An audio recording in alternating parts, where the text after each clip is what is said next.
歡迎收睇約一置業頻道，我係嘉嘉。今期影片嚟到咗華僑城天鵝堡，新收咗一套勁筍嘅單位啊，103方全新精裝未入住過嘅。咁呢位業主當時買入咧就要6到7千蚊一方嘅，咁佢而家亦都係接受咗現實，佢報嘅單價就係3700蚊一方，總價係38萬一口價，各付各稅。咁各付各稅係咩意思呢？因為呢個單位係未滿2年嘅，各付各稅就係業主承擔增值稅同埋個人所得稅啊，契稅就由買家承擔嘅，真係應咗嗰句好大隻蛤乸隨街跳啊！咁我哋事不宜遲，上去睇睇呢個單位。我哋而家上到咗單位，單位係103方，3房2廳2衛，全新精裝未入住過嘅。咁我哋而家首先就由入戶門呢度睇返起身。咁有街坊有了解過華僑城呢個屋苑，亦都知道華僑城係標配智能密碼鎖同埋我哋嘅實木門嘅。咁右手邊呢度呢，就係清一色嘅一體到頂鞋櫃啦。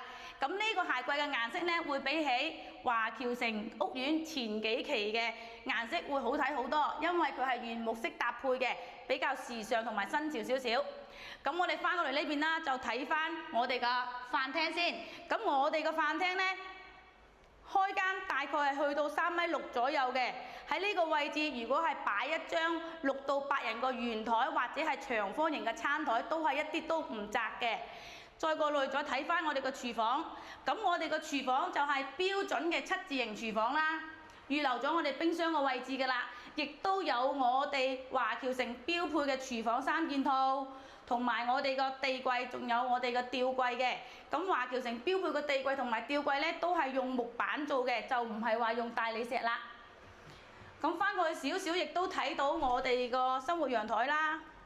咁我哋個生活陽台，如果有街坊覺得廚房個空間實用性唔夠嘅話呢，可以建議大家將生活陽台打拆通鋪翻出去，封咗窗佢，咁我哋廚房個空間實用性就會更高嘅。咁我哋再過來睇翻我哋嘅客廳啦。咁我哋嘅客廳呢，同樣開間都係3.6米嘅，而且今日雖然陰天，但係採光亦都係非常之充足嘅。咁我而家呢個位置因為係精裝交付嘅，咁睇到對面呢個位置已經係留咗有插蘇位㗎啦。發展商就係預咗俾我哋做電視背景牆嘅。咁喺我呢個位置呢，就係放沙發嘅，可以到時候俾我哋放一張2到4米嘅3人沙發，簡單咁搭配翻我哋個茶几啦，同埋我哋嘅電視櫃就非常之完美啦。咁我哋陽台呢，就係東南向嘅，睇翻我哋東站嘅方向。雖然佢而家今日係樓層矮咗少少，但係唔影響採光嘅問題嘅，而且呢個陽台係超長嘅陽台。咁樣嘅話呢，咁我哋可以將晾曬嘅衣物放喺呢邊，喺客廳嘅位置呢，就唔會話睇到有晾曬衣物嘅呢個尷尬嘅小問題啦。咁我哋而家翻過去再睇埋我哋嘅休息區。咁首先啦，就睇到我哋嘅工位啦。咁我哋工位呢，就係我哋華僑城交樓標準已經係做咗乾濕分離㗎啦。再睇翻我哋嘅淋浴區。咁我哋呢個淋浴區呢，亦都係比較闊落嘅，轉個身起碼唔會撞手。咁睇翻第一個房間，咁呢個房間呢，就係直通我哋嘅主陽台嘅，所以採光亦都係非常之充足。我哋可以喺呢個位置擺翻一張1.5米嘅雙人床，同時可以做到3邊落床，亦都可以加多個定制櫃。如果覺得2間房都夠用嘅話呢，呢間房就可以做雜物間或者係多功能房，都係冇問題嘅。咁翻過嚟呢邊啦，睇翻我哋第2個客房啦。咁我哋第2個客房呢，就係陽光房，係面積半贈送嘅。咁華僑城呢，就已經係幫我哋封咗窗㗎啦。